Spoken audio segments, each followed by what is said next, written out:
seek your clarification on the communication that you gave, especially on the lapse of business. Yes. And this is specific to questions, yes, being that this is a new model where we have the cabinet secretaries come here and answer questions. And my question and clarification, Mr. Speaker, is that what happens if you file a question and there is no other interest? And I say that because I filed a question to the Cabinet Secretary for Gender, Culture and Arts in April last year. But there has been no other member interested to warrant the CS to come. Why would I be disenfranchised as a member because I was queuing to actually kill that business, yet it was not responded to? I would like your clarification on that, Mr. Speaker. Yes.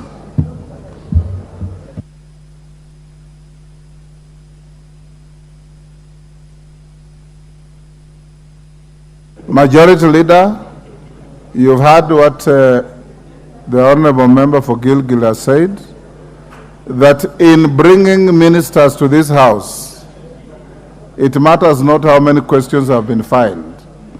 I think give each dog an opportunity to have a bite. So bring ministers regardless of the number of questions, so that each minister can come and face the House and supplementaries may arise therefrom. So that, of course, priority goes to those with heavy questions and many questions, but even those with one question, like Wangare's question, you can edge them in for 10-15 minutes, they finish, then you go to the ones with more questions.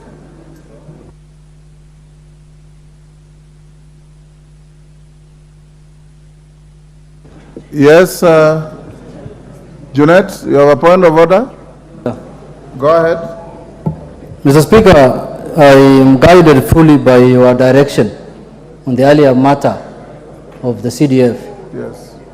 But Mr. Speaker, you are also right that we need to have the House Business Committee so that we get into motion. Yes. So that we can do business of the House.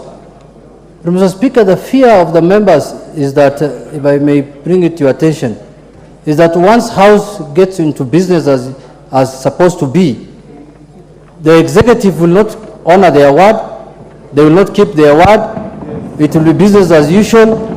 And some of the reasons why the members are raising this matter ahead of the constitution of the House Business Committee is actually to paralyze the House, so that members can get their CDF in time and money can be released to those accounts, Mr. Speaker. So I don't know, Mr. Speaker, how those fears will be allayed. Because if we go back into business as required, because this is the first day of our meeting, of our sitting, then it will be business as usual also for the Treasury Minister. And you will assume that Parliament now is sitting normal. What is this message that we can send to him that we are serious on this matter and we will not relent, Mr. Speaker? And one of the things that members have agreed upon to be as a whip that I can bring to attention is to paralyze the House once and for all, Mr. Speaker. So, Mr. Speaker, don't allow the House business motion to be moved until money is released to the account of the CDF, Mr. Speaker. Honorable Junet, you know one of the most important strategic thinking components is you must choose your battles very carefully. If you want to do what you're saying you want to do, paralyze a properly constituted House. There's no point paralyzing a House that is not a House yet. Because if you do that, even if you want to frog march the minister here, to flog him and grill him and do whatever you want with him, he cannot come because he will not be properly constituted. So choose your battles very carefully. So what I have a letter which I'll share with the majority and minority leaders from the minister dated 9th January 2024 to Mr. Speaker, detailing how they intend to disburse your funds. And now it's up to them to also do a follow-up.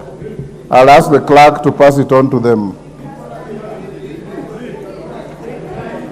The Speaker is not in the habit of reading letters written to him or on the floor of the House. The letter will be shared between the leader of the majority party and the leader of the minority party. After we constitute the House Business Committee, I'll give them more direction on what to do.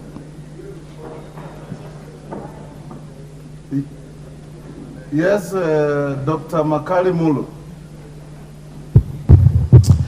Thank you very much, Honorable Speaker. Honorable Speaker, I want to